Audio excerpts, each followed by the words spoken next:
Hear ye, I have health anxiety. Oh, it's all in my head. Oh, thank goodness, I'm better now. Who says iffy?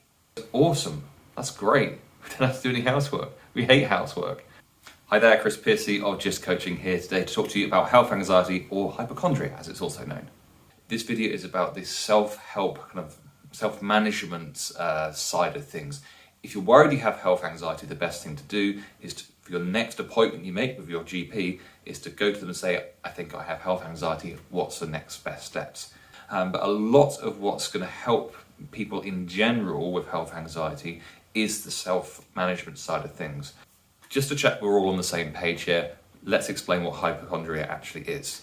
Typical signs might be thinking that a normal symptom is actually a symptom of something much worse. Worrying about being ill or something being wrong with you very often. Checking your body for symptoms, lumps, pains, and that sort of thing. Searching the internet for diagnosis or prognosis as soon as you feel something which isn't normal. Making frequent doctor's appointments only to be told that they can't find anything wrong. Questioning doctors' test results. The biggest issue with health anxiety is that it is a battle with your own brain. It's such a difficult thing to get around because you end up having conversations something like this. What's that feeling my brain's telling me about? Well, what is causing that feeling? I only know about the feeling because my brain told me about it. There must be something wrong with me. My brain wouldn't lie to me. I need to know what it is. And of course we're going to believe all of the symptoms and the feelings that we're being told because our brain's telling them, our brain's job is to tell us when it feels something. So if you're having a hard time with it, it's completely normal. Another issue with health anxiety is when people say, well, it's just all in your head. Number one, just because it's all in your head doesn't mean that all of a sudden it's not real. You understand where they're coming from, but then the second part comes in. It's just the sheer lack of compassion that comes with that statement, as if, all of a sudden by saying that, everything's going to be better. Oh, it's all in my head. Oh, thank goodness, I'm better now. How can I possibly repay you? It's a little bit like just when someone's really angry saying, hey, calm down. It's like, yeah, do you think they want to be angry? There's also a negative connotation that goes around the name hypochondria. Because, if you ask someone what a hypochondriac is, they goes, oh, there's someone that makes up things that are wrong with them so they can get out of doing things that they don't want to do. And yeah, whilst there is maybe a tiny bit of it, it's not the full picture of what health anxiety is actually like. The word has a massive stigma around it, which makes it very difficult for people with health anxiety to actually talk openly about it. And the final screw you that health anxiety gives you is this idea of, let's say you do have a symptom in your life and you feel it, and then you're worried about it, and then you maybe get control of yourself and go, no, it's just me worrying about it. And then the brain comes in and goes, yeah, but what if you're wrong? What if it is something? And then the whole spiral starts again. It can be such a difficult thing to get over. So, if you're struggling with health anxiety, it's because it's difficult. I think it's really important when you're trying to overcome any condition, whether it's health anxiety or any sort of mental disorder, that it's not going to happen overnight. You need to have correct expectations about how things are going to go for you. So there's nothing that I'm going to say, there's nothing you're going to read in a blog, there's nothing that's just going to come along and just, wow, everything's great now. The way it's going to go down is that you are going to be making little baby steps forward. You're going to be implementing techniques which are going to make things a little bit better for you, and then a little bit better for you, and then a little bit better for you. Then something shit's going to happen and it's going to get a lot worse for you. You're going to think you've failed and it's all gone horribly wrong, but you haven't, it's just a blip. And then you make it get a little bit better, and then you get a little bit better. It's not a straight line. The first step to getting better, you're not going to like at all, but it's the first and most important step that you need to take. And that's to admit that it is hypochondria, admit that it's health anxiety. No matter how you dress it up, you have a condition which makes you feel like you're ill when you're actually not. And admitting that to yourself and to other people, not being like a town crier walking around the streets with a bell waving, going, hear ye, I have health anxiety. Where did that come from? But let's be clear, you didn't choose this. It's not like you woke up one morning and went, you know what, I fancy feeling really crap and worrying about whether I'm going to die all the time. Accepting that you have the condition and owning the symptoms and consequences are the big first step. Cognitive behavioural therapy, or CBT as it's known if you want to save time, has been shown to be one of the most efficacious ways of overcoming health anxiety. Now, CBT works by attacking and challenging the thoughts that we have in our head, because the way that we think changes the way that we feel and the way that we behave. So if we can change the way that we think and have a better thought, a more logical thought, then our actions and our feelings will improve as well. So this is the ultimate shutdown question, I think. And say, could this be my health anxiety making me feel this way? If you can get that thought and get that question into your head the moment you start feeling a little bit iffy. Who says iffy?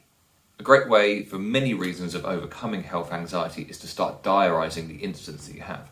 So the things that you want to write down are where the incident happened, when the incident happened, the situation you were in, what you were thinking, and then what the outcome was. So let's give you an example. Let's say it's Tuesday morning, you were at home, and the situation was you were about to go out for a walk and meet some friends, and the thought in your head was, oh, I've got a bit of a pain in my stomach.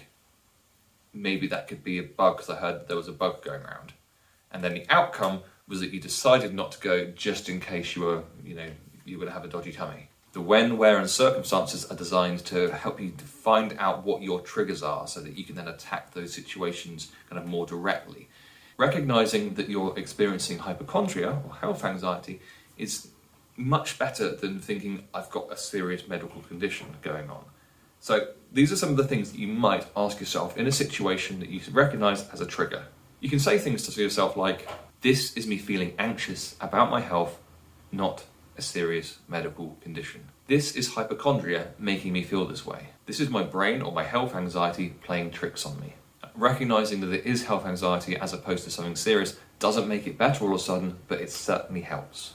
By diarizing your thoughts when these incidents occur, you can actually start noticing what you're thinking in these bad situations, and then we can challenge the thoughts with CBT. For starters, we can just tweak the thoughts that we're having. Now, this can be done at the time if you really notice what you're thinking, or it can be done after the fact so that if that thought comes up again, then you know what to say instead. So the first thing you can do is just to remove the emotional language that you're saying. Oh my God, my heart's beating 1,000,000 miles an hour. That's a really quick racing thought that will drag you away and send you off on a spiral that you don't want to go down. If something's racing at 1,000,000 miles an hour, it sounds really interesting, and our brain wants to go and hook onto that thought and be carried off with the fairies. We don't want that. What we want is just a really boring, logical thing. So just saying, my heart is beating a bit faster. Thought challenging is a little bit different, but it's along the same sort of lines. Now, again, this can be done in the moment when it's happening, or you can go back to thoughts that you were having before so that you know what to do next time. So when you have a thought in your head, you can ask questions like, is this thought actually true? How much do I believe this thought as a percentage? How much is my health anxiety influencing this thought? Where is the evidence that the symptom I'm worried about is not completely normal? Is this thought getting me anywhere? Is this thought helping me or making things worse? Have I had this thought before? What was the outcome? What would happen if I just waited for 5 minutes? Challenging the thoughts is a twofold attack. Firstly, you change the thought so that you change how you feel. Secondly, by challenging the thought, it actually puts that thought out of your head a little bit and gives your brain a chance to slow down. Now, you're not expected to ask all of those questions before, just one or two, maybe just one, but whatever resonates with you. So if one particular thing that I've just said really matches up with a thought that you tend to have, then just use that one and use that one over and over and over again. Finally, we can talk about changing our outcomes. Now, this is a little exercise designed to inspire you. So let's say that your outcome was that you had to cancel plans with friends. Then you can rewrite that, literally write that down as, if I overcome my health anxiety, then I will start to spend more time with my friends. Let yourself see the differences you're going to make to your life once you've overcome the anxiety. There are two things now which you're probably not going to like particularly, but there are things that definitely need to be mentioned. So first of all, I want to talk about secondary gains. Having any long-term medical condition is pretty bloody awful, and our brains are very, very clever. They actually want to make things a little bit better for us, so they actually automatically seek out things that can be of a benefit. So the classic example is if you signed off work and you've been told, oh, don't do any housework, your brain goes, awesome, that's great. We don't have to do any housework. We hate housework. It doesn't mean in any way that you're an awful person. This is something that happens basically automatically. The problem being that whilst you're holding on to this benefit, it actually makes it harder for you to move on from it, because you kind of latch on, or you can latch on to these secondary gains. It's like, well, if I get better, then I'll have to start doing housework again. So if you normally get away with not doing something or doing something because of your health anxiety, then it's time to stop. It's time to actually say, you know what? What would someone without health anxiety do right now? Although it might feel like you're losing a benefit, it's actually you fighting back against the health anxiety. The second thing, and this is going to get stuff like Rotten Tomatoes thrown at me or something, you've got to stop people enabling you as well. Now, if you've got people that love you, they just want you to be happy. They want things to be easy for you. So what can happen is that they start doing things for you that you don't actually need them to do. You probably need to have a kind of fairly frank conversation with your partner or whoever it might be, and to say, I'm trying to overcome my health anxiety. Are there things that you do because you know that I will find it difficult because of health anxiety? If so, what are they? Because I'd like to start doing more of them. Now, I'm not saying that all of a sudden you've got to be doing all of the things that, that your partner's does to kind of enable you, but it does mean you've got to start doing, one by one. You've got to start doing more of them so that you feel like you're moving away from the health anxiety and more towards the life that you actually want to live. Health anxiety, or most anxieties in fact, tend to operate in one gear and one gear only, which is really flipping fast. At the moment we have a pang of some sort of symptom or worry, what happens is a slippery slope gets put in front of us. Now, more often than not, what happens is we just start diving down that slope. As much as we don't want to, the health anxiety takes over and we dive down. But what if we waited? So when a symptom comes up and you start feeling it and then you start noticing that worry, what if you stopped and said, can I wait 10 seconds before searching on Google? And then count to 10, breathing slowly. Not only does the time help, but also the breathing slowly will calm things down as well. Once you've got to that 10 seconds, you've done it. You go, okay, can I wait 20 seconds before checking Google? Count to 20, calmly, breathing slowly. Once you get to that 20 seconds, you go, can I wait 30 seconds before checking Google? And count to 30, breathing slowly, until you get to there. So a minute's passed, and then you can check in with yourself. How's that symptom now? Is it just as bad, or has it improved a little bit? If it's improved a little bit, that's great. Then maybe the desire to check has gone, or maybe it's just as bad as it ever was. And if it's just as bad as it ever was, then just take a moment and say, can I wait 10 seconds before I check Google? And go through the cycle again, and just keep going through the cycle, building up that time. And before you know it, you might have done 5 minutes without checking Google or whatever it is. In my experience, actually diving in down that slippery slope actually makes anxiety worse. Ask yourself, when does checking Google or whatever it is that you do, when does that ever make you feel better? Or does it make you then realise that, oh my God, I'm going to have a heart attack, I'm going to have an aneurysm, I've got gastroenteritis. So bottom line, if you can use this time delaying tactic, it's only going to serve you and help you. Your brain can only do so much at one time. So if you can fully focus yourself on, a particular task or helping someone else or whatever it might be, then your brain will actually struggle to fit in the space to worry about whatever it wants to worry about. So when you notice a symptom coming up, do something to distract yourself, and then once that task is finished, you can check in with yourself and then either distract yourself again or use the time technique. So that might be doing some exercise, that painting or drawing, knitting or crochet. You could solve a puzzle, you could do a Rubik's Cube. And finally, and I say this with a slight amount of caution, you can phone a friend and just have a conversation. But the important thing here is that when you phone a friend, you don't phone up and say, oh, I think if I check Google, then I'll feel better, so I think I should do that. And your friend will say, well, check Google then if that's going to make you feel better, hon. And you'll go, okay, I'm going to check Google because then I'll feel better. But you won't.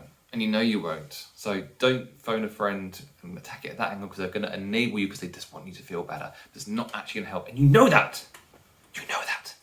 Once again, you can check in with yourself once you've distracted yourself, see how that symptom's doing, see how you're feeling, and then if you still feel like you want to check it, then the opportunity's still there. Or if you want to take some more time to distract yourself, or some more time just to literally have some time pass, then that can help. repetition of relaxation techniques, mindfulness, meditation, if you can just take a bit of time each day just to kind of ground yourself and just take some time for you, then that can actually really help just to kind of reduce that overall feeling of kind of that natural resting anxiety state. And if you can reduce that, that means that when a spike comes along, when a kind of panic attack type thing comes along, then what you can do is you can notice that rather than jumping up to a 7 or an 8, it's jumping up to a 5 or a 6, which is that much more manageable. If you're interested in a kind of progressive muscle relaxation audio, then I've got one here. I'm trying to be clever and point somewhere and a video appear here. It'll probably go wrong and it'll probably appear right in front of my face or something, but hopefully not. Now, I'm really hoping that the information within this video has helped you. It's given you some information which you are going to find useful, and the techniques will actually help you to kind of reduce and control your health anxiety. If you'd like something a bit more structured, then I have created a course called From Anxiousness to Awesomeness. It isn't a specific health anxiety course, but it is a course which has helped people with health anxiety. It's a 4-week course spread across 28 different emails, and there's videos and all these different things, and you can do it completely at your own pace. If you're interested, you can watch a video about that there, and there's also a link in the description as well, so you can go and check that out. I wish you all the very best with reducing and controlling your health anxiety. Leave any questions in the comments. If you've liked this video, then please click the like button, and please subscribe to the channel. Also, can I just get like a high five or something? I didn't wink and point or anything like that. I pointed then, but didn't do the thing once through the whole video, so I am getting better. I think I earned something for that. Send me a $5 or something.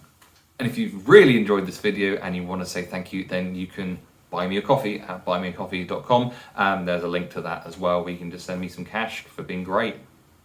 Don't have to. I'm okay, I'm not struggling. I'm just, if you really like the video, I'm not going to say no. Better than OnlyFans, right? Possibly not. No.